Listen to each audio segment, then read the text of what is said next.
Campus की महापंचायत, यानी कुल मिला के छात्र, छात्र राजनीति, कॉलेज और कैंपस। लेकिन माहौल पूरे शहरों में, राजस्थान के हर कॉलेज कैंपस में एक शोर आपको सुनाई दे रहा है, जीतेगा भाई जीतेगा। यानी कुल मिलाकर जीतने के लिए हर जद्दोजहद। मेरे साथ यहाँ पर जो चर्चा में मौजूद है, हमारे साथ है राजेश मीणा, अध्यक्ष राजस्थान विश्वविद्यालय के पूर्व अध्यक्ष रहे हैं।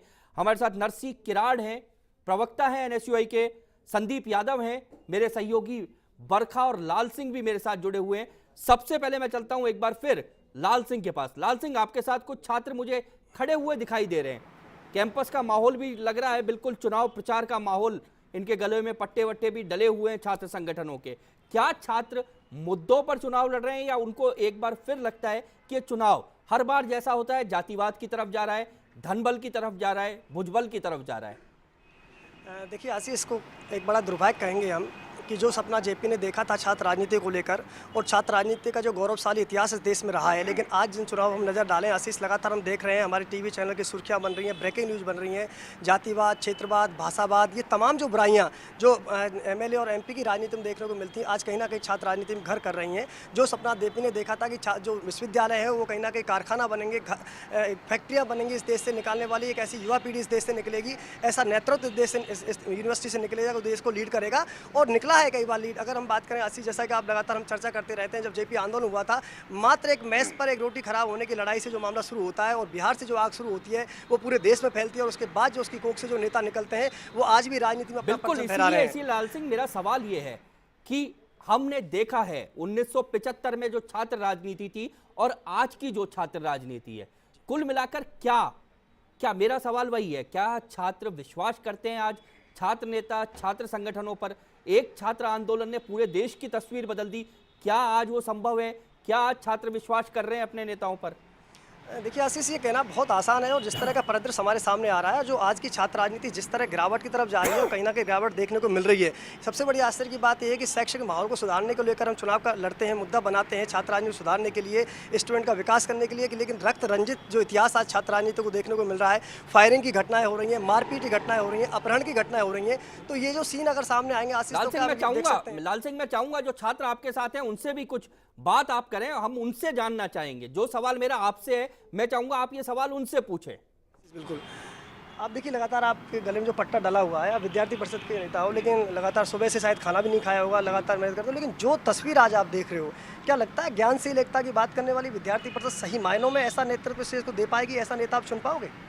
विद्यार्थी परिषद सर ऐसा संगठन है जो ज्ञानशील एकता के मार्ग पे चलता है, और विद्यार्थी परिषद ये कभी एक्सेप्ट नहीं करता कि हम लड़ाई झगड़े करें या रक्त की राजनीति करें। विद्यार्थी परिषद का हर एक कार्यकर्ता, हर एक स्टूडेंट ये मानकर चलता है कि अपने को इसी विश्वविद्यालय में रहना है, और इसी विश्वविद्यालय में 23 आपको रोकूंगा। इनके एक प्रतिनिधि मेरे साथ यहाँ स्टूडियो में भी हैं, मैं आपके पास लौटूंगा। जो बात इन्होंने कही है, एबीपी वालों ने, ज्ञानशील एकता, एक इन्होंने बात कही है कि हम इस पे आधार पर चुनाव लड़ते हैं। पहले मैं नरसी आपके पास आता हूं। ज्ञानशील एकता, ये किस ज्ञानशील एकता की बात कर रहे हैं? अभी 2 दिन पहले की घटना हमारे सामने है।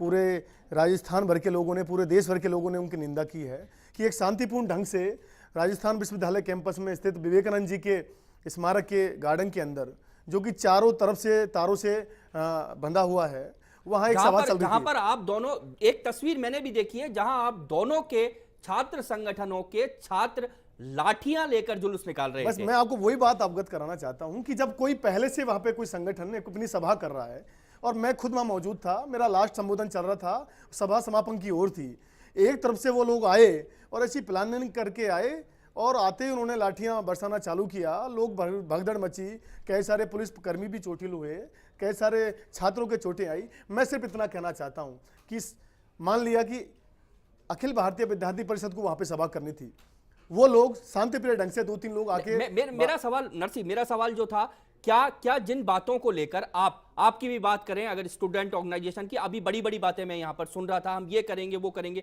मौका आपको भी छात्रों ने दिया है, लेकिन छात्र का जिस बात पे मैं शुरू में आ रहा था, क्या ये तस्वीर इस तस्वीर के लिए आप दोनों जिम्मेदार नहीं हो? कहीं ना कहीं मैं मानता हूं कि पिछले 3-4 सालों से कहीं ना कहीं जातिवाद का जहर जरूर घुला है। हमारे पूरे प्रदेश में जिस तरह से इन सरकार ने गुजरों को मीणाओं से लड़ाया, मीणाओं को गुजरों से लड़ाया, राजपूत को जाट से लड़ाया, जाट से बात राज आप लड़ाया। कांग्रेस वाली बात कर रहे हैं, वही कांग्रेस चीज, वाली बात कर रहे हैं, और इसका जवाब मेरे पास है कि अगर इन्होंने लड़ाया, वही चीज आज कैंपस में हो पर चुकी है। जनता ने आपको क्यों नकारा? जनता ने हमें नहीं नकारा, हम फिर बोल रहे हैं आपको। राजेश मैं आपके पास आ रहा हूं।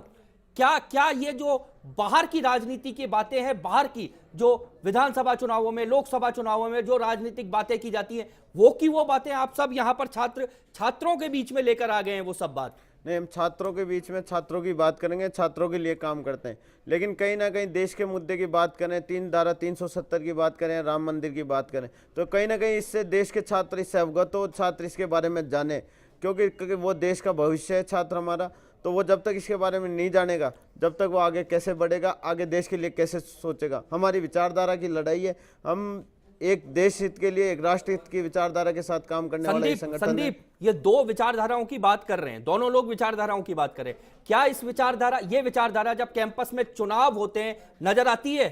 नहीं, बिल्कुल नहीं आती। मैं नरसी जी को अवगत कराना चाहूंगा कि ये कह रहे हैं कि भाई एबीवीपी लठ लेके आई थी। एबीवीपी नहीं, एनएसयूआई भी लठ लेके आई। वहां पे आचार संहिता लगी हुई थी, जो झंडे लठ के अंदर लगा के लाए थे वो झंडे हटा दिए गए थे, वहां लठे लेके घूम रहे थे, जिससे आम स्टूडेंट सारे के सारे स्टूडेंट परेशान। आप तीनों आप कह रहे हैं दोनों लकड़ियां लेकर वहां पर आए थे। क्या लकड़ियां लेकर कैंपस में घूमना, क्या छात्र राजनीति का यही चेहरा हम दुनिया को दिखाना चाहते हैं? नहीं, बिल्कुल नहीं दिखाना चाहते। इसीलिए हमने भी छात्र संघ नामांकन की रैली निकाली थी, बिल्कुल एकदम शांतिपूर्वक रैली थी। नामांकन के अंदर ये नहीं दिखाया जाता कि हम लठ लेके हवा में लठ उछालते हुए जा रहे हैं जिससे हमें वोट ज्यादा से ज्यादा मिलेंगे। चलिए, आपको रोकता हुआ एक बार, पूरे प्रदेश की हम बात कर रहे हैं तो कोटा की हम बात कर रहे हैं। जेडीबी कॉलेज, कोटा के जेडीबी कॉलेज में एबीवीपी ने, यह खबर मैं अभी इसलिए पढ़ रहा हूं क्योंकि राजेश अभी बोल रहे थे, इनके लिए कम से कम अच्छा है, निर्विरोध कब्जा जमा लिया है और यहां पर एबीवीपी निर्विरोध जीत गई। हमारे संवाददाता शाकिर ने वहां जेडीबी कॉलेज में जीते एबीवीपी के पैनल और दूसरे कॉलेज के छात्र नेताओं से भी बात की। हम पूरे प्रदेश का अपडेट भी इस पंचायत में, कैंपस की पंचायत में हम आप तक पहुंचाएंगे। छात्र संघ चुनाव यानी पॉलिटिक्स की पाठशाला, पॉलिटिक्स की इस पाठशाला के अब मायने बदल चुके हैं। चुनाव महंगे हो चले हैं, साथ ही हिंसक घटनाएं भी देखने को मिल रही है। मैं इस वक्त खड़ा हूं कोटा के जेडीबी कॉलेज में, जहां एबीवीपी का पैनल निर्विरोध जीता है, यानी इनके सामने कोई प्रतिद्वंदी सामने ही नहीं आया, ये पूरा का पूरा पैनल जीत गया है। इनसे बात करते हैं कि किस तरह का, क्या इनके मुद्दे थे इस बार चुनाव में, आपके किस तरह के मुद्दे थे कि कोई आपके सामने ही नहीं है? पिछले 4 साल से कॉलेज का डेवलपमेंट, लड़कियों का वेलफेयर, यही हमारा फोकस पॉइंट रहा है और आगे भी बहुत कुछ, जैसे अभी किया था, कॉमन रूम हमें मिल चुका है, ग्राउंड मिल चुका है, लड़कियों को कई हद तक सीट्स हम डेवलप और बढ़ा चुके हैं और आगे इसी तरह से हमारे एक अच्छी लाइब्रेरी हो, एक अच्छा हॉस्टल हो, यही हमारा मुद्दा था। और साथ ही आप कह रहे हैं कि अपोजिशन में कोई नहीं आया, ऐसा नहीं है, हम सबका विश्वास सबने जीत लिया है और सब हमारे साथ हैं। छात्र संघ चुनाव एक बहुत ही, एक इसको पॉलिटिक्स ना कहा जाए क्योंकि ये कॉलेज से चुनाव होता है। इसमें लड़कियां जो कॉलेज में जो बच्चे पढ़ते हैं उनके लिए चुनाव होता है, तो इसमें इतनी भारी पॉलिटिक्स नहीं होनी चाहिए। तो ये जो गोली चली है, फायरिंग हुई, ये नहीं होना चाहिए था। अच्छे लोग आए तो अच्छा काम हो और मैं अच्छे लोगों के साथ जुड़ी हूँ तो मैं अच्छा ही कार्य करूँगी। जितने अच्छे लोग आएंगे उतना ही अच्छा वर्क होगा, इसीलिए अच्छे लोगों की ज़रूरत है इन हिंसक घटनाओं को रोकने के लिए। जैसे अभी हनुमानगढ़ में हुआ, वो नहीं होना चाहिए था। कई ऐसी सुविधाएं हैं जो यहाँ पर पहले नहीं थी, जैसे कि इंटरनेट कनेक्शन नहीं था, कंप्यूटर्स नहीं थे, वो अब यहाँ पर आ चुके हैं।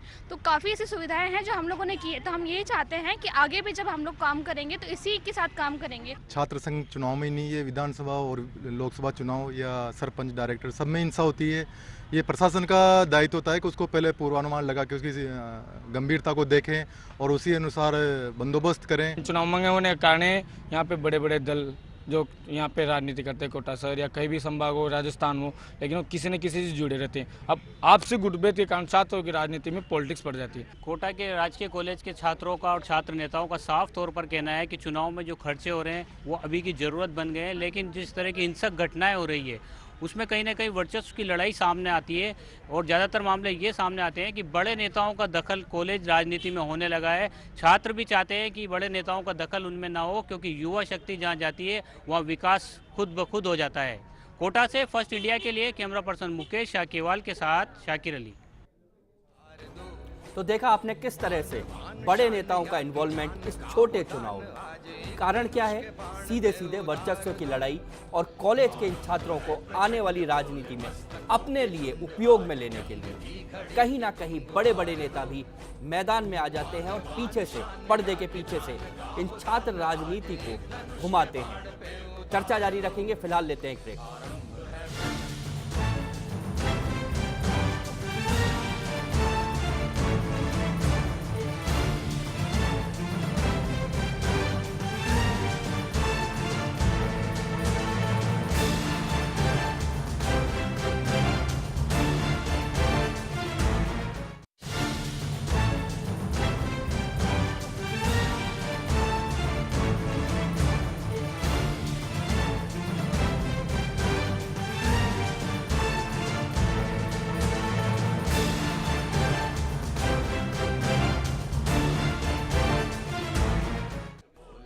ब्रेक के बाद एक बार फिर से आपका स्वागत है हमारी इस खास पेशकश कैंपस की महापंचायत। हम चर्चा कर रहे हैं कैंपस से जुड़े हर विषय पर। मेरे साथ जुड़े हुए हैं लगातार राजेश मीणा एबीवीपी से, नरसी किराड़ एनएसयूआई से, संदीप यादव इंसो से, मेरे दोनों सहयोगी लाल सिंह और बरखा मेरे साथ है। लाल सिंह, एक बार फिर आपके पास आऊंगा। मैंने उस समय बीच में आपको रोका था, छात्रों की हम बात कर रहे थे। मैं ये जो छात्र हैं, इन सब छात्रों से एक बार जो मैं जानना चाहूंगा, जो आपसे मैं कह रहा था पहले, कि क्या छात्र संगठन या छात्र नेताओं पर आम छात्र को यह भरोसा होता है कि मेरी समस्या, मेरे कैंपस की समस्या को ये छात्र या छात्र नेता हल कर पाएंगे? हाँ बिल्कुल आशीष, इनके पास चलते हैं, अब इनसे जानते हैं कि क्या जिन छात्र नेताओं के लिए नारे लगाते हैं, दिन रात एक करते हैं, क्या उनको भरोसा है कि वो इनकी समस्याओं को सुलझा पाएंगे? हमारे साथ मौजूद है एबीवीपी कुछ छात्र, उनसे ही बात करते हैं। क्या लगता है, आप जिनके लिए नारे लगाते हो, दिन रात एक करते हो, कि विश्वास है कि आपकी जो समस्याएं हैं, कैंपस की जो समस्या है, उनको आप सुलझा पाएंगे आपके छात्र नेता? बिल्कुल सुलझा पाएंगे। अखिल भारतीय विद्यार्थी परिषद ने जिन ऐसे छात्रों को टिकट वितरण कराया है जो गरीब परिवार से बिलोंग करते हैं, एक किसान के बेटे हैं, तो वो पूरी साल कैंपस में रहकर, हमारे बीच रहकर कार्य करेंगे। जो दूसरे संगठन हैं वो एक ऐसे विद्यार्थियों को टिकट वितरण करते हैं जो पैसा, पावर, सब कुछ पैसा पावर के दम पर टिकट वितरण करते हैं। तो वो पूरे साल जो पैसा खर्च कर रहे हैं, वो पूरे साल कैंपस में रहकर कार्य नहीं करेंगे। वो पैसा जो खर्च कर रहे हैं पूरी साल, वो क्या लगता है पैसा लाल सिंह इन्होंने जो सवाल उठाया है पैसा खर्च करके, मैं यहाँ पर नरसी हमारे साथ है। नरसी, उन्होंने चलो एबीपी के इसलिए आप पर आरोप लगाया, लेकिन जितना पैसा इस छात्र संघ चुनावों में खर्च हो रहा है, क्या आप मानते हो ये सीमा, जो एक सीमा है, उस सीमा को तो आप, मुझे लगता है, कब की लांघ गए, दोनों छात्र संगठन लांघ गए?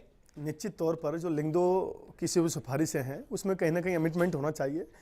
और सही मायने में अगर आप आदर्श लिंगदो की बात करते हो तो 5,000 की जो खर्च की जो सीमा है, मैं उसको नहीं मानता कि कोई भी संगठन। चलो नरसी, मैं आपसे पूछता हूं, कितनी बढ़ा दी जाए? तकरीबन 40,000 स्टूडेंट हैं तो 5 आप 1-1 करोड़ के चुनाव लड़ रहे हैं नरसी। यहाँ पर चुनाव इतने महंगे बन गए हैं राजस्थान विश्वविद्यालय के। देखिए एनएसयूआई कभी भी 1 करोड़ रुपए की बात नहीं करती है। राजेश आप भी, क्या छात्र संघ चुनावों में जितनी गाड़ियां लगी हुई हैं, क्या ये चुनाव इतना सस्ता है? 40,000 में आप चुनाव लड़ लोगे राजेश? नहीं, ये कभी भी पॉसिबल नहीं होगा। जैसे 5,000 पे एक 200 स्टूडेंट का कॉलेज है, वहाँ भी 5,000 में आपको चुनाव लड़ना है, और 40,000 के स्टूडेंटों के बीच में भी आपको जाके 5,000 में चुनाव लड़ना। कहीं ना कहीं ये लिंगदो का तो उल्लंघन होना। लिंगदो का उल्लंघन नहीं है, आप लोगों ने मजाक उड़ा दिया है लिंगदो का। मेरे पास यहाँ तक खबरें हैं कि वोटरों को खरीदने की भी कोशिश। नहीं, एनएसयूआई संगठन ऐसा नहीं करता है। तो क्या एबीवीपी करता है? मैं मानता हूँ जिस संगठन में टिकट, पैसे लेके टिकट दी जा सकती है, तो उसमें अभी इन पे आरोप लगा है। जोधपुर की एक छोटी दिव्या गहलोत जी हैं, उन्होंने आरोप लगाया, सीधे सीधे नाम लेके बोल रहे हैं। आरोप तो जिन लोगों को दोनों संगठन खड़े हुए हैं, इन लोगों को देखिए, आज जो लोग इनके पास वापस आए शामिल हो, खुद वही कल यूनिवर्सिटी गेट पे खड़े होकर नारे लगा रहे थे कि क्या आप दोनों संगठन सिर्फ यही करते हैं? मुझे लगता है साल भर पैसे लेने के आरोप आप लोग लगा रहे हैं एक दूसरे पर। जो एनएसयूआई ने जिन भी उम्मीदवारों को अपना टिकट देकर प्रत्याशी बनाया है, उन लोगों ने सालों साल मेहनत की है, और पिछले 3-4 सालों से वो लोग मेहनत कर रहे थे। जो दूसरा जाति और पैसा, जातिवाद के नाम पे लेकिन राजेश, आप भी नहीं बच सकते, आप भी जातियां देखकर चुनाव लड़ाते हैं। नहीं, हमने पहला चुनाव लड़ा एक यादव को, दूसरा जो आजकल इनके पास है, चुनाव लड़ा एक स्वामी को, तीसरा चुनाव लड़ा एक मीणा को, चौथा चुनाव लड़ा है जाट। ये आज तक का इतिहास देख लें, इनको एक जाति के पीछे इन्होंने हटाया। आपको रोकता हूं, जातिवाद की जो बात की, बरखा मैं आपके पास आ रहा हूं क्योंकि छात्राएं आपके साथ खड़ी है। मेरा सवाल यही है, क्या ये जो छात्राएं ये नहीं मानती कि विश्वविद्यालय में इन चुनावों के कारण छात्रों में जातिवाद का जो इंजेक्शन ये छात्र नेता लगाते हैं, आगे चलकर ये घातक होगा? क्या जातिवाद इस राजस्थान विश्वविद्यालय में जो चुनाव जीतने के लिए छात्र नेता कर रहे हैं वो घातक होगा? इनसे पूछना चाहूंगा सभी। जी बिल्कुल, ये जो आपका सवाल है ये हम इनसे ही सीधे आके पूछते हैं कि ये जातिवाद पे जो ये चुनाव लड़े जा रहे हैं आगे जाके ये इनके लिए घातक साबित होंगे या क्या इनका जो परिणाम रहेगा, आपसे जानना चाहूँगी। हाँ मैम, ये सही है बिल्कुल कि महारानी कॉलेज में पढ़ती हूँ, ग्रेजुएशन कर रही हूँ, लेकिन वहाँ पे ये वादे किए जाते हैं इलेक्शन के टाइम पे कि हम पानी की व्यवस्था करवा देंगे, आपकी सिक्योरिटी कर देंगे। लड़कियाँ आज भी सेफ़ नहीं है। जातिवाद में भी ऐसे समझ लो कि उनको जातिवाद में भेदभाव किया जा रहा है, लड़कियों के साथ भेदभाव किया जा रहा है, और वहाँ पे कहते हैं कि क्लास लगवा देंगे, क्लास भी नहीं लगवाते हैं। और यहाँ मैं आपसे जानना चाहूँगी कि क्या जातिवाद पर जो ये चुनाव लड़े जा रहे हैं इनका आगे जाके क्या परिणाम रहेगा? ये ना हम लोग बहुत घातक परिणाम है ये, बहुत ही ज़्यादा। जैसे जातिवाद इतना है कि अगर कोई लड़की खड़ी होती, जैसे मीना है, मीना को सपोर्ट करेगा, वर्मा को सपोर्ट करेगा, एंड ना चौधरी को सपोर्ट करेगा। ये है ना, इसमें ये व्यक्ति का व्यवहार देखना चाहिए, कभी भी जातिवाद नहीं देखना चाहिए। चलिए मैं एक बार आपको रोकूंगा। बरखा, दोनों जो यहाँ पर हमारे साथ हैं, राजेश और नरसी, दोनों के पास आऊंगा। क्या ये इंजेक्शन जो आप चुनाव जीतने के लिए छात्रों में लगाते हैं, छात्र राजनीति में सिर्फ चुनाव जीतने के लिए, जातिवाद का जहर, आप दोनों संगठन क्या इससे अछूते हो, बचे हुए नहीं हो? मेरे पास लिस्ट है किस किस को आपने चुनाव लड़ाया, क्यों लड़ाया। देखिए, मैं मानता हूं कि कहीं ना कहीं इस तरह की बातें हो सकती हैं कि जो उम्मीदवार जिस जाति से बिलोंग करता है उसका क्या विश्वविद्यालय में क्या उनकी वोट ऑफ परसेंटेज है, लेकिन NSY के अंदर ऐसा बिल्कुल भी नहीं है कि ये सिर्फ और सिर्फ जातिवाद के नाम पर चुनाव लड़ता है। तो ये किस में? ये ABP में? हाँ है ना, बताइए ना, आपने किस जाति नेता को आज तक टिकट दिया? कैंपस के अंदर इतने आपके मतलब ये संगठन एक जाति विशेष के पीछे ही चल रहा है। आज जाति विशेष के नहीं, आज भी देखिए ना, तो उसमें एक जाति एक जाति अध्यक्ष के लिए आपके पास एक जाति, आप जो जाति बड़ी है उस पर दाव लगाते हैं। छात्र कैसा है ये आप लोगों के लिए मुद्दा नहीं है, हमारे पास सिर्फ यही दोनों के लिए नहीं है। नरसी ये सही है, वो जो कह रहे हैं वो भी सही है, लेकिन राजेश आपके लिए भी अब ये मुद्दा हो गया है। नहीं, ऐसा कुछ भी नहीं, हमने तो पहले भी टिकट दिया और आगे भी टिकट दिया। चलो मैं संदीप आपके पास आऊंगा। क्या चुनाव जीतने के लिए सिर्फ जातिवाद को ये बढ़ावा नहीं दे रहे? जी बिल्कुल, दोनों पार्टियां जातिवाद को इतना बढ़ावा दे चुके हैं आज के टाइम में। मैं नरसी जी से कहना चाहूंगा, नरसी जी क्या कभी अध्यक्ष पद पे जाट के अलावा कोई दूसरा कैंडिडेट चूज किया जाता है? आपकी पार्टी इससे अछूत ही रही? आपने नया संगठन बनाया है, क्या अध्यक्ष पद पर ऐसा कैंडिडेट लड़ाया जिसकी एकेडमिक क्वालिफिकेशन की आप बात कर रहे हो, स्पोर्ट्स एक्टिविटी की बात कर रहे हो, या सिर्फ जाति पे वोट मांग रहे हो? जी बिल्कुल, मैं जो हमारे कैंडिडेट है अनिल कुमार मीणा जी, वो एक बहुत अच्छा स्टूडेंट है और जो गरीब परिवार से बिलोंग करता है। आज पैदल जाके वो प्रचार प्रसार करता था, आज ये नहीं कि स्कॉर्पियो में घूम रहा है। ये जो नरसी जी जो बात कर रहे हैं ना, नरसी जी 40,000 रुपए तो आप एक शो में बुक कर देते हो। आप सब ऐसा कर रहे हैं, आप तीनों ऐसा कर रहे हैं। प्रत्येक छात्र से आप जाके पूछा हमारा कैंडिडेट और इनका कैंडिडेट। चलिए आप तीनों को रोकूंगा। विश्वविद्यालय में उसको किसी ने बाइक पे देखा हो, राजस्थान विश्वविद्यालय में उसको किसी ने बार मेरी लाइट है, GRF आप तीनों को मैं रोकूंगा, आप तीनों को यहाँ पर रोकूंगा, क्योंकि जो हमारा समय है उसकी अपनी सीमा है।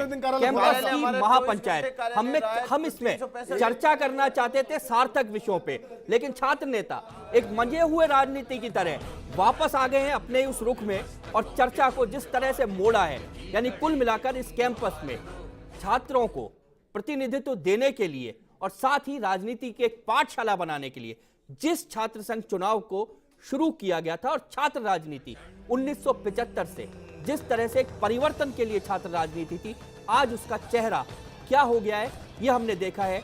कल फिर मिलेंगे हमारे इस खास कार्यक्रम कैंपस की महापंचायत में।